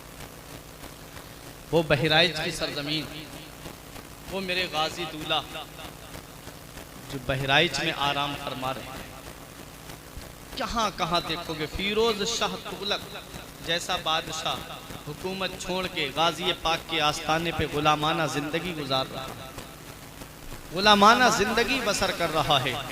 बड़े बड़े औलिया किराम गाजी पाक के आस्थाने पे हाजिरी देने के लिए आए, जिनकी अजमतों को ज़माना समझ ना पाया, जिनकी शान को ज़माना समझ ना पाया, जिनके रुतबे के ज़माना समझ ना पाया, वो मेरे गाजी की अजमत व शान को बयान कर। गाजी पाक को शहीद करने के बाद जालिमों ने सोचा था कि अब हिंदुस्तान में कोई नहीं है जो इस्लाम का परचम बुलंद करे। बात यहीं से निकली थी, अब कोई नहीं है हिंदुस्तान की सरजमीन पर कि जो गाजी पाक की शहादत के बाद इस्लाम का झंडा बुलंद करे। उन्हें क्या पता फानूस बन के जिसकी हिफाजत हवा करे, वो शम्मा क्या बुझे जिसे रोशन खुदा करे। नूरे हक इस्लाम है उसको बुझा सकता है कौन, जिसका हामी हो खुदा उसको मिटा सकता है कौन। इस्लाम की फितरत में कुदरत ने लचक दी है, जितना ही दबाओगे उतना ही ये उभरेगा। इस्लाम तेरी नब्ज ना डूबेगी हश्र तक, तेरी रगों में खून है रबा चार यार का। हजरात गाजी पाक की शहादत के बाद में लोगों ने सोचा कोई नहीं है हिंदुस्तान में इस्लाम का परचम बुलंद करने वाला। वो आ रहा है जिसे दुनिया अताए रसूल कहती है, वो आ रहा है दुनिया हिंदुस्तान में जिसे दुनिया मोइनुद्दीन चिश्ती कहती है, वो आ रहा है हिंदुस्तान में इस्लाम का परचम लेकर के जिसे दुनिया अताए रसूल कहती है, जिसे दुनिया नाइब रसूल कहती है, जिसे दुनिया ख्वाजाए ख्वाजगा कहती है, जिसे दुनिया खानदाने चिश्त अहले बहिश्त कहती है, जिसे दुनिया हिंदल वली के नाम से याद करती है, जिसे दुनिया सुल्तानुल हिंद के नाम से जानती है। कौन? मेरे ख्वाजा गरीब नवाज रजी अल्लाह ताला अन्हु हैं। जब पीरो मुर्शिद लेकर के चले मक्का मुकर्रमा, रब की बारगाह में अर्ज की काबे का गिलाफ पकड़ के, मौला मेरे मुरीद को कबूल फरमा ले। गैब से आवाज आती है, ऐ उस्मान हारूनी, हमने तुम्हारे मुरीद को अपनी बारगाह में कबूल किया। अब वहीं से मदीना मुनव्वरा आते हैं मेरे ख्वाजा, नबी के रोजे पे सलाम करते हैं, नबी के रोजे से जवाब मिलता है वालेकुमुस्सलाम या कुतुबल मशाइख। हजरात ख्वाजा गरीब नवाज रजी अल्लाह ताला अन्हो को मेरे नबी ने ख्वाब में आकर के फरमाया, जाओ तुम हिंदुस्तान की सरजमीन पर जाओ और वहां पर जाकर के इस्लाम का परचम बुलंद करो, वहां जाकर के इस्लाम का झंडा लहराओ, वहां जाकर के दीन की तबलीग करो। आओ ख्वाजा गरीब नवाज रजी अल्लाह तआला अन्हु के चाहने वालों, सुनो मेरे ख्वाजा गरीब नवाज की हिस्ट्री। मैं दोनों शख्सियतों को मैंने शुरू में कहा था कि मैं आज ख्वाजा गरीब नवाज और गाजी पाक की हिस्ट्री आपको सुनाऊंगा। ख्वाजा गरीब नवाज की ड्यूटी हिंदुस्तान लग गई। आ रहा है मेरा गरीब नवाज। जब लाहौर की सरजमीन पे पहुंचे तो बादशाह शहाबुद्दीन मोहम्मद गौरी, जिसने हिंदुस्तान पे हमला किया था, हिंदुस्तान के राजा से हार के जा रहा था, हिंदुस्तान के राजा से शिकस्त खा के जा रहा था, उसके लश्करियों ने देखा और कहा कि बाबा कहां जा रहे हो? हाथ में तस्बीह, बगल में मुसल्ला, लब पे अल्लाह अल्लाह करते हुए कहां जा रहे हो? मेरे ख्वाजा ने फरमाया हिंद जा रहा हूं। बोले हमारे बादशाह शहाबुद्दीन मोहम्मद गौरी से मिल लो। शहाबुद्दीन मोहम्मद गौरी से मुलाकात हुई। शहाबुद्दीन मोहम्मद गौरी ने कहा बाबा तुम हिंदुस्तान न जाओ। फरमाया किस लिए? कहा बाबा तुम्हारे पास लड़ने को तलवार नहीं, तुम्हारे पास चढ़ने को सवारी नहीं, तुम्हारे पास में नेजा भाला पर्ची कुछ भी नहीं है। बाबा 40 फकीरों की जमात लेके जा रहे हो। मैं इतना बड़ा लश्कर लेकर के गया था, मैं इतनी बड़ी फौज लेकर के गया था, इतने बड़े पर्ची वाले लेकर के गया था, एक से एक कलियल नौजवान लेकर के गया था, अपने साथ में एक से एक बेहतरीन तलवार चलाने वाला लेकर के गया था, इतने सवार लेकर के गया था, इतने पियादे लेकर के गया था। मैं हिंदुस्तान के राजा से शिकस्त खा के आ रहा हूँ, मैं हिंदुस्तान के राजा से मात खा के आ रहा हूँ।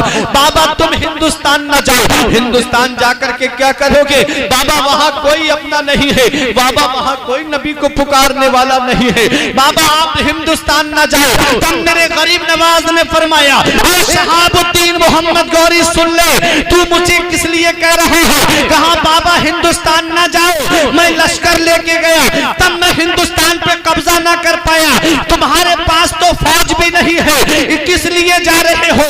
मेरे गरीब नवाज ने फरमाया ए शहाबुद्दीन मोहम्मद गौरी सुन ले, तुझ में और मुझ में यही फर्क है। जब तू हिंदुस्तान गया था तो तलवार पे भरोसा करके गया था, जब तू हिंदुस्तान गया था तो पर्ची पे भरोसा करके गया था, जब तू हिंदुस्तान गया था तो नेजे पे भरोसा करके गया था, जब तू हिंदुस्तान गया था तो अपने लश्कर पे भरोसा करके गया था। अरे मोइनुद्दीन हिंदुस्तान जा रहा है, तलवार पे भरोसा करके नहीं, मदीने के ताजदार पे भरोसा करके जा रहा है, मदीने के भरोसा करके के गमखोर पे भरोसा करके जा रहा है।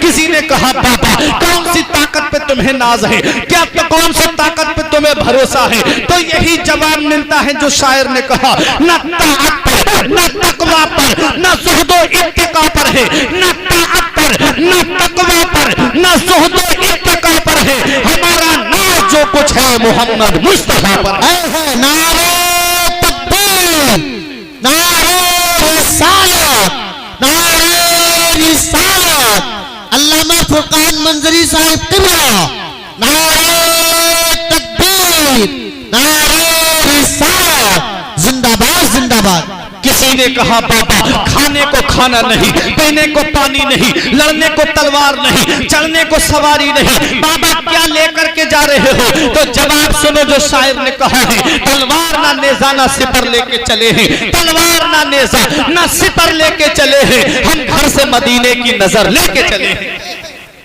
लोगों ने समझा था हमने गाजी पाक को शहीद कर दिया, अब कोई हिंदुस्तान में इस्लाम का परचम लेके नहीं आएगा।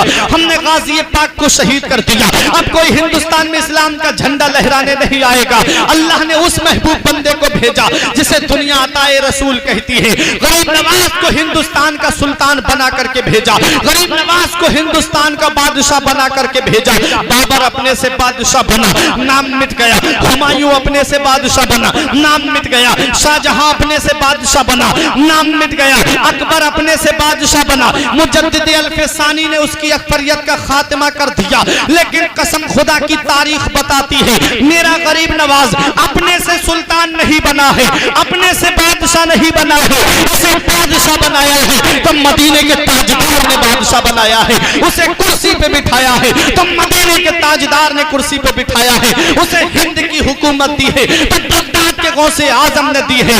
इसीलिए दुनिया पुकार के कहेगी कुर्सी पर कोई भी बैठे राजा तो मेरा ख्वाजा है। माशाअल्लाह माशाअल्लाह। नारे तकबीर, नारे रिसालत, मसलके आला हजरत, नारे तकबीर, नारे रिसालत। ना घबराओ मुसलमानों, खुदा की शान बाकी है। ना घबराओ मुसलमानों, खुदा की शान बाकी है। अभी इस्लाम जिंदा है, अभी कुरान बाकी है। ये जालिम क्या समझते हैं जो अपने दिल में हंसते हैं? अभी तो करबला का आखिरी मैदान बाकी है। निजामुद्दीन की दिल्ली, अलाउद्दीन का कलियर, निजामुद्दीन की दिल्ली, अलाउद्दीन का कलियर, अभी ख्वाजा का पूरा हिंदुस्तान बाकी है। जिंदाबाद जिंदाबाद, पूरा हिंदुस्तान बाकी है। हजरात, मेरा गरीब नवाज हिंदुस्तान में आ रहा है, आकर के राजस्थान को अपना हेडक्वार्टर बनाया। राजस्थान की सरजमीन पे आकर के आपने अपना हेडक्वार्टर बनाया, जहां 150 राजा रहते थे, जिसको दुनिया वाले राजस्थान के नाम से ही कहने लगे। उस सूबे का अलग ही नाम पड़ गया राजस्थान। जहां राजा रहते हैं उसे राजस्थान कहा जाता है। आओ जरा देखो हजरात, तारीख हमें यह बताती है, राजा पृथ्वीराज चौहान ने सर के बालों से पैर के नाखून तक का जोर लगा लिया। फकीर को किसी तरीके से हिंदुस्तान से निकाल दिया जाए, किसी तरीके से हिंदुस्तान से भगा दिया जाए। उसे क्या पता कि फानूस बन के जिसकी हिफाजत हवा करे, वो शम्मा क्या बुझे जिसे रोशन खुदा करे। नूर हक इस्लाम है, उसको बुझा सकता है कौन? जिसका हामी हो खुदा, उसको मिटा सकता है कौन? माशाल्लाह माशाल्लाह। वो मेरा गरीब नवाज है। हिंदुस्तान की सरजमीन पर आज भी देख लो, गरीब नवाज ने इस्लाम का ऐसा परचम बुलंद किया है। और इस्लाम तलवार से नहीं, बल्कि इस्लाम मुस्तफा के किरदार से फैला है, इस्लाम मुस्तफा के अखलाक से फैला है। क्योंकि गरीब नवाज को देखो, कोई तलवार लेके हाथ में नहीं आए, कोई बर्ची हाथ में लेकर नहीं आए, कोई भाला हाथ में लेकर के नहीं आए, बल्कि मेरे गरीब नवाज हिंदुस्तान में आए हैं तो हाथ में तस्बीह, बगल में मुसल्ला, लब पे अल्लाह अल्लाह करते हुए आए हैं। मेरे गरीब नवाज हाथ में कुरान लेकर के आए हैं, मुस्तफा के शहर का फरमान लेके आए हैं, मुस्तफा के शहर का फरमान लेके आए हैं, दीन की तबलीग का अरमान लेके आए हैं। अब कहीं पे हमको जाने की जरूरत ही नहीं, मेरे ख्वाजा हाथ में कुरान लेके आए हैं। मेरे ख्वाजा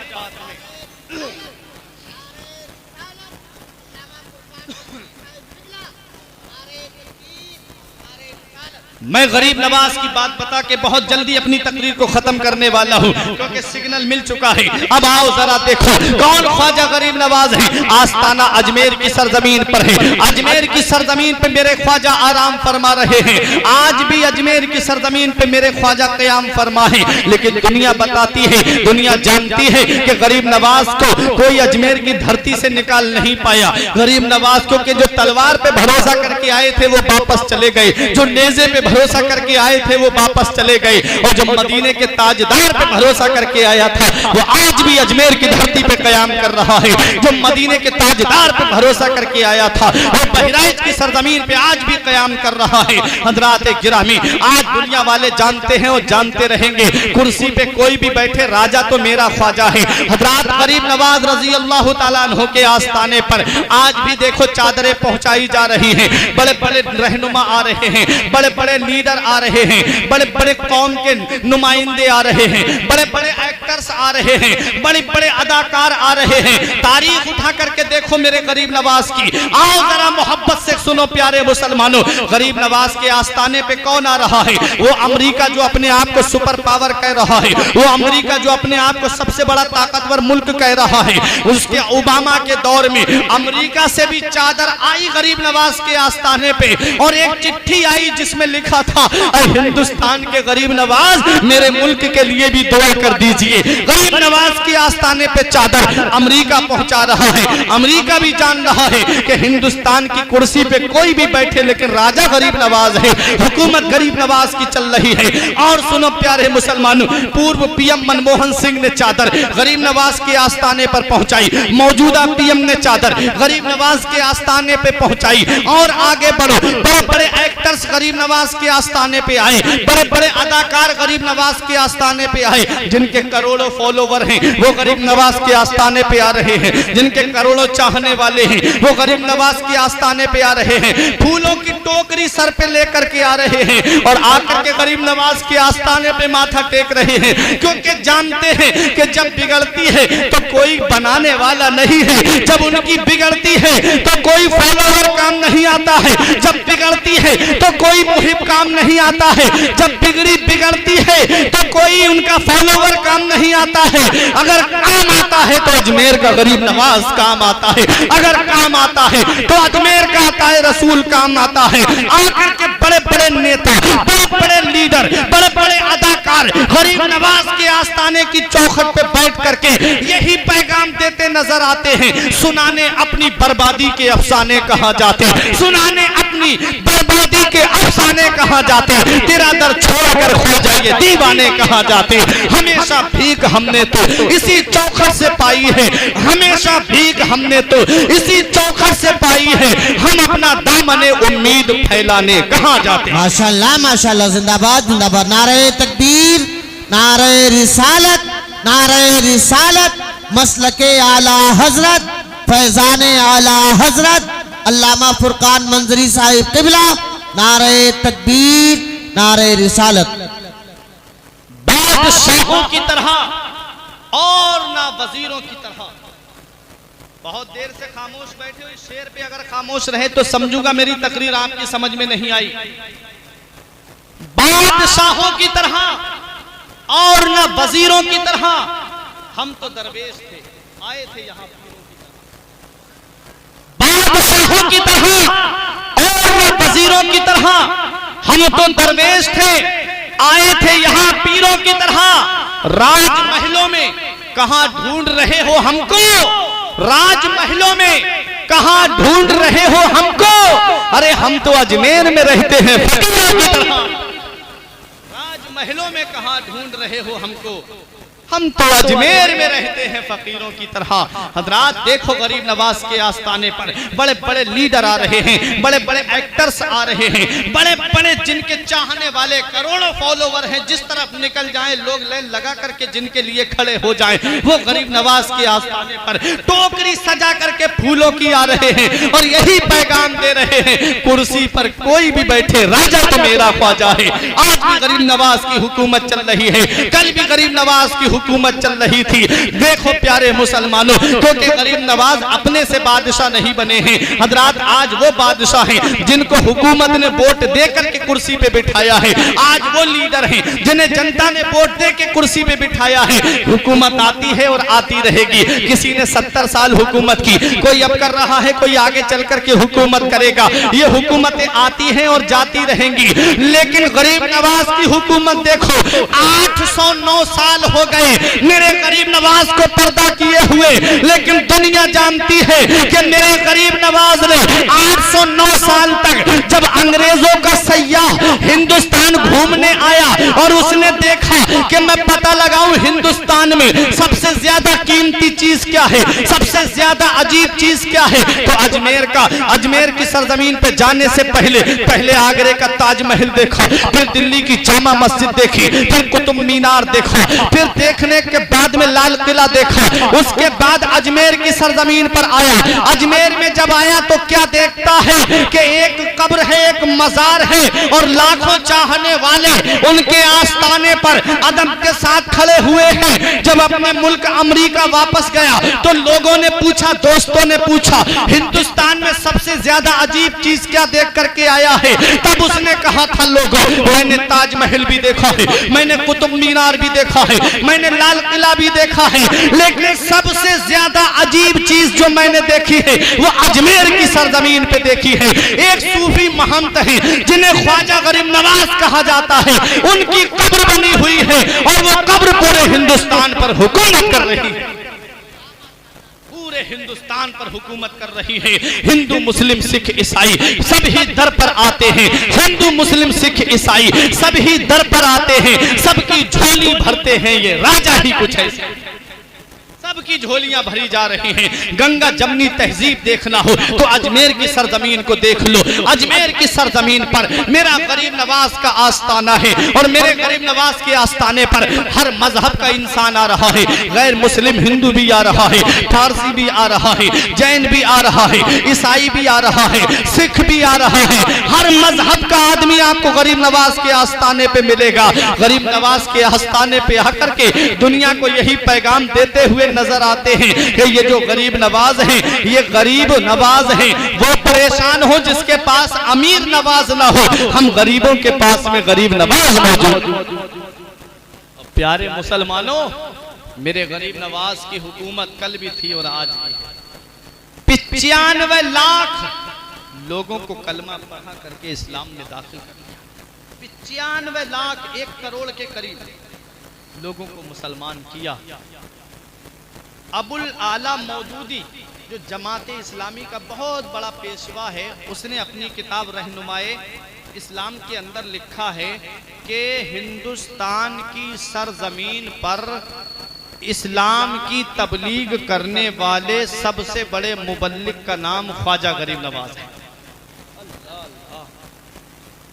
अबुल आला मौदूदी, जमात इस्लामी का, अपने मजहब का नहीं। और एक शेर है, अल फजल मा शहीदत बिहिल आदा, फजीलत वही है जिसकी दुश्मन गवाही दे दे। फजीलत वही है जिसकी दुश्मन गवाही दे दे। मेरे गरीब नवाज के लिए लोग क्या कह रहे हैं? हिंदुस्तान की सरजमीन पर जो गरीब नवाज का आस्ताना है, अपने वक्त के बड़े बड़े औलिया किराम जिस दरबार में घुटनों के बल चल के आए, उठाओ तारीख। अब्दुल हक मुहद्दिस देहलवी की, आपने गौसे आजम की किताब फुतूहुल गैब का, गैब की जब शरह लिखी फारसी में, तो ना आगे नाम लिखा ना पीछे नाम लिखा। शागिर्दों से कहा किताब आगे बढ़ाओ, फैलाओ इस किताब को। तो शागिर्दों ने कहा इतनी मेहनत की है हुजूर, इसके आगे पीछे अपना कहीं नाम तो डाल देते ताकि लोगों को पता चल जाता कि आपने इसकी शरह लिखी है। तो अब्दुल हक मुहद्दिस देहलवी का जवाब सुनो। कहा गौसे आजम की किताब पर अब्दुल हक अपना नाम डाले, ये अब्दुल हक की कहां मजाल है? अब्दुल हक की ये मजाल कहां कि गौसे आजम की किताब पर अपना नाम डाले। वो जब गरीब नवाज के आस्थाने पे आए तो आने के बाद मजार शरीफ के करीब बैठ गए और गरीब नवाज के आस्थाने पे हाथ उठा के दुआ मांग के कहते हैं, गरीब नवाज सारा इल्म चौखट पे रख के आया हूं, सारा इल्म आपके रोजे की चौखट पे रख के आया हूं, मैं आपसे इल्म लेने के लिए आया हूं। क्या शान है! अपने वक्त का मुहद्दिस, जिसे सिर्फ सुन्नी नहीं मानते बल्कि वहाबी देवबंदी सब मानते हैं, सब जिसे मुहद्दिस कहें। हिंदुस्तान के अंदर इल्मे हदीस मदरसों के अंदर जो सिहत सित्ता की किताबें पढ़ाई जाती हैं, ये देन है अब्दुल हक मुहद्दिस देहलवी। हिंदुस्तान में इल्मे हदीस को फैलाने वाली जात अब्दुल हक मुहद्दिस देहलवी की। वो गरीब नवाज के आस्थाने पे आके कहते हैं, हुजूर सारा इल्म चौखट पे रख के आया हूं, बस आपसे इल्म लेने के लिए आया हूं। और आगे बढ़ो, मुजद्दिद अल्फे सानी, जिन्होंने अकबर की अकबरियत का खात्मा किया, जो दीन इलाही कायम करना चाहता था। भाई इसकी सीटी बंद करें। अब्दुल हक मुहद्दिस देहलवी की बात आपने सुन ली, अब सुने। हुजूर मुजद्दिद अल्फे सानी जब गरीब नवाज के आस्थाने पर आए, हाजिरी दी तो आंखों में आंसू आ गए। जब आंखों में आंसू आए तो एक मुरीद दौड़ के गया और गरीब नवाज के आस्थाने की चादर उठा के ले आया। कहा हुजूर सोचा पीर आंसू पोंछ लेंगे। कहा ये क्या है? कहा ये गरीब नवाज के आस्थाने की चादर है। अपने खास वजीर को बुलाया और बुलाने के बाद कहा इस चादर को संभाल के रखो, जब शेख अहमद सरहिंदी का इंतकाल हो जाए, मुजद्दिद अल्फे सानी का विसाल हो जाए, तो मेरे कफन के ऊपर गरीब नवाज के मजार की चादर रख दे। अपने वक्त का मुजद्दिद, अपने वक्त का मुजद्दिद अल्फे सानी, वो कह रहे हैं जब मेरा विसाल हो जाए तो गरीब नवाज के आस्थाने की चादर मेरे कफन के ऊपर रख देना। वो है गरीब नवाज।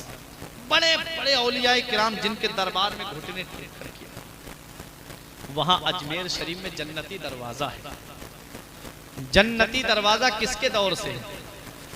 ख्वाजा कुतुबुद्दीन बख्तियार काकी के दौर से नहीं है, बाबा फरीद के दौर से नहीं है। हुजूर निजामुद्दीन औलिया देहलवी रहमतुल्लाह अलैह ने गरीब नवाज के आस्थाने के बराबर में मुराकबा किया, और जब मुराकबा किया तो आपने क्या देखा कि हुजूर तशरीफ लाए हैं, इमाम हसन तशरीफ लाए हैं, इमाम हुसैन तशरीफ लाए हैं, और हुजूर गुजरे उस रास्ते से और कहा बेटे हसन बेटे हुसैन मम मर्रा मिन बादी फकद अमीना, जो हमारे बाद इस रास्ते से गुजर जाएगा अल्लाह उसे अमान अता फरमा देगा।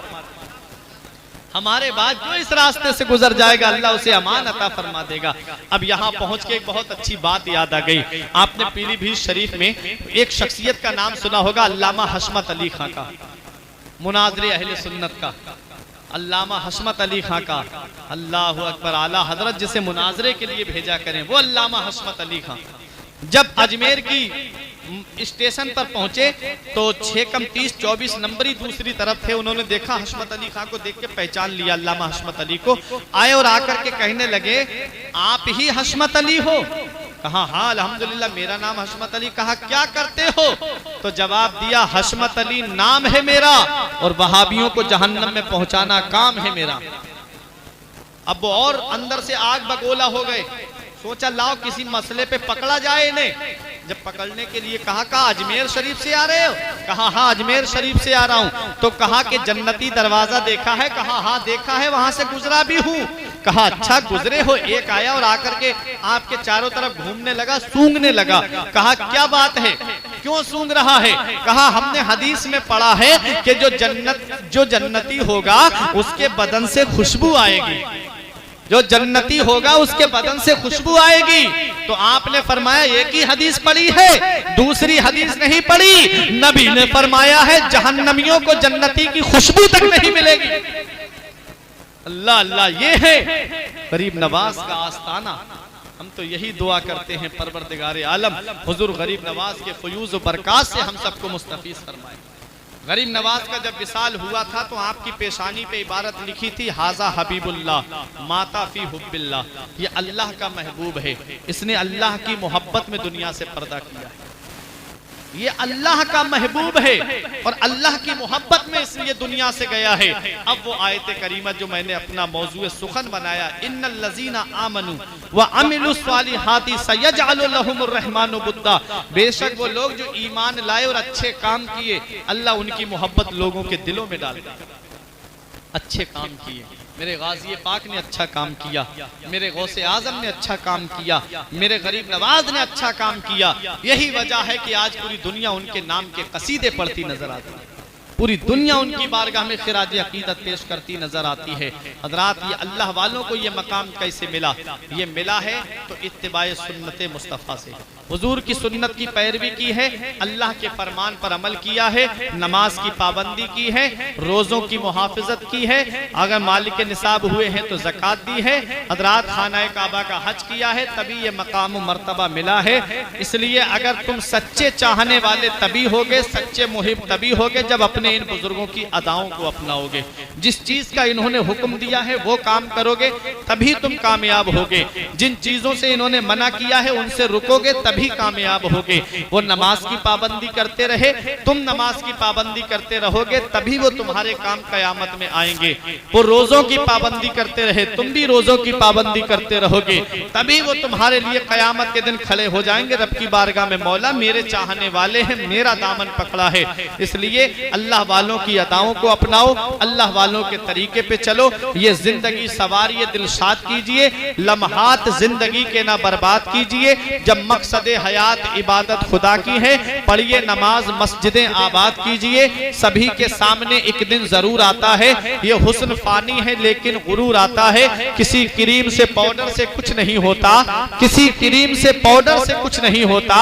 नमाज पढ़ने से चेहरे पे नूर आता है, नमाज पढ़ने से चेहरे पे नूर आता है। जिस्म फानी है, सजाने की जरूरत क्या है, हुस्न दुनिया को दिखाने की जरूरत क्या है। ऐसे आमाल करो कि रूह से खुशबू आए, इत्र कपड़ों पे लगाने की जरूरत क्या है। परवरदिगार आलम की बारगाह में दुआ है, मेरे कुछ अर्ज करने में सबकत लिसानी की वजह से या बतकाज़ाए बशरियत कोई गलती हो गई हो, मौला मुझे माफ फरमाए। अस्तगफिरुल्लाह रब्बी मिन कुल्ले ज़ंबिन व अतूबु इलैह। कलमा तैयब पढ़ने ला इलाहा इल्लल्लाहु रसूलुल्लाह